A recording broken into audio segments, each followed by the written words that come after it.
You can never outperform your own self-image. This sobering quote comes from Dr. Maxwell Maltz, a plastic surgeon and author of the 1960 book, Psycho-Cybernetics. The implications are heavy because it means your results in life won't rise higher than the picture you carry of yourself on the inside. You can set goals, make plans, and even work as hard as you can, but if deep down your self-image says, "I can't do it," you'll unconsciously sabotage your own success. That's why today's question matters. How do you change your self-image so you can change your results?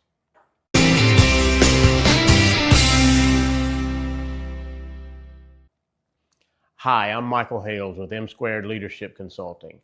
This video is part of our ongoing series on self-limiting beliefs, what they are, how they form, and how to break free from them for good. Over the past few weeks, we've been looking at how beliefs shape your decisions, your relationships, even your leadership. Today, we're going one layer deeper into the foundation beneath those beliefs, your self-image. Because if you don't shift how you see yourself, every other growth effort will make you hit a ceiling. So what is your self-image? It's the mental picture you carry about who you are. It's how you finish the sentence, "I am." It's the collection of stories you've absorbed from family, culture, experience. And it quietly dictates what you believe is possible for you. I started this video with a quote from Dr. Maxwell Maltz.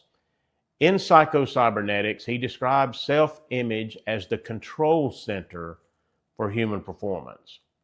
He noticed that when people's self-image changed, even if their circumstances stayed the same, their results improved dramatically. Why does this matter? Think about it.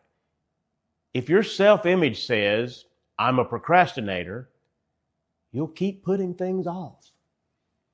If it says, "I'm not a leader," you'll shrink back when opportunities come. If it says, "I'm a loser," you'll subconsciously shape your circumstances to prove that's true. On the other hand, if your self-image says, "I'm resilient," you'll get back up after failure and keep moving forward. If it says, "I'm successful," that same subconscious reality shaping power that proved you were a loser will now reverse and make you a winner. The results in your life are simply the fruit of the self-image you've been carrying. So the key is learning to rewrite that image and make it better. Here are 4 practical steps to help you do just that.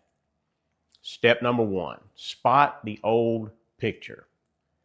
Listen for limiting language. My friend, Dr. Alan Zimmerman, calls them mind binders. When you say, "I'm not good at that," or "I always mess this up," you're describing a picture you've been carrying. It's not just being realistic. It's keeping you stuck and limiting your potential to change and improve. Awareness is the first step. Number 2, gather new evidence. Your brain loves proof. Start collecting small wins that contradict the old story. Keep a success journal where you jot down moments of progress, compliments, or breakthroughs, no matter how small. And while we're on the subject of compliments, don't reject them when people give them to you. I can't tell you how many times I've heard, "Oh, it was nothing," or "Anybody could have done it." In fact, I can't tell you how many times I've said those things myself. But doing it just reinforces your low self-image. People who give you compliments are trying to help you. Let them. Number 3, visualize the upgraded version. Athletes do this all the time. They don't just practice physically, they rehearse mentally. Close your eyes and imagine yourself as the confident leader, the capable speaker, the disciplined person you want to become. Visualization wires your brain for new patterns. And number 4, reinforce with action. Nothing rewrites self-image like action. Take small, consistent steps that align with a new picture. Each time you act in harmony with the self-image you want, you strengthen it. And keep in mind how much your words matter. Remember that limiting language we talked about? Reverse it. Instead of voicing all the things you can't do or the areas where you fall short, speak positively about yourself. You don't have to become braggadocious and obnoxious to others, but affirmations and more positive self-talk can work wonders for your self-image. Although we've been practicing leadership for years, Michelle and I only started M Squared a few months ago. As a new entrepreneur, one of the biggest challenges for me has been stating with conviction that we can help people with whatever leadership, communication, and teamwork challenges they might have. I firmly believe we can, but some combination, maybe humility, acknowledgement of our newness in the space, and probably some less than ideal self-image makes me want to speak tentatively about what we have to offer. I'm working on it. But what I found is that forcing myself to speak more confidently pays off. A few weeks ago, I found myself in an almost accidental conversation with someone I just met who was facing some challenges with his team. So I put on my consultant game face and I described how we could help. Long story short, we submitted a proposal and he hired us. And he's getting results because of what we're doing. The point is, when you act as if you are already the person you want to be, your self-image and your outcomes start to catch up. And this isn't just personal, it's leadership gold. Leaders who carry a small self-image unintentionally model smallness for their teams.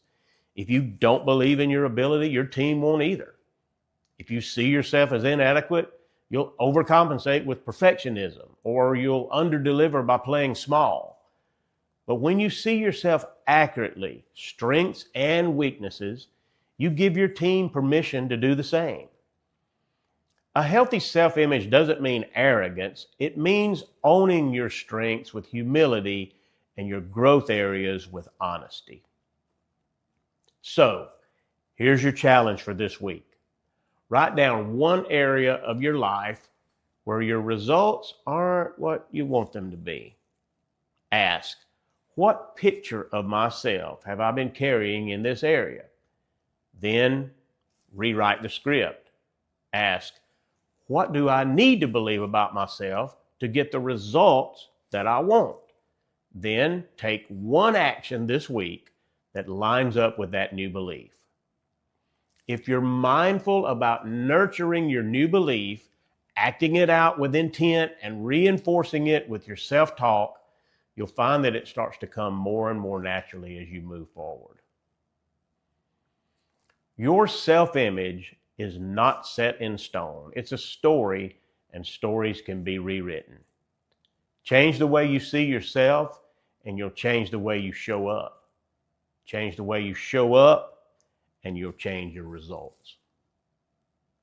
Next time, we'll talk about the importance of getting out of our comfort zone, about how stretching ourselves is the only way to achieve the kind of growth that we're all looking for. Thanks so much for watching. If you found this content valuable, I invite you to like, subscribe, and share it with someone else who might need it. And remember this, your best results start with your best picture of yourself.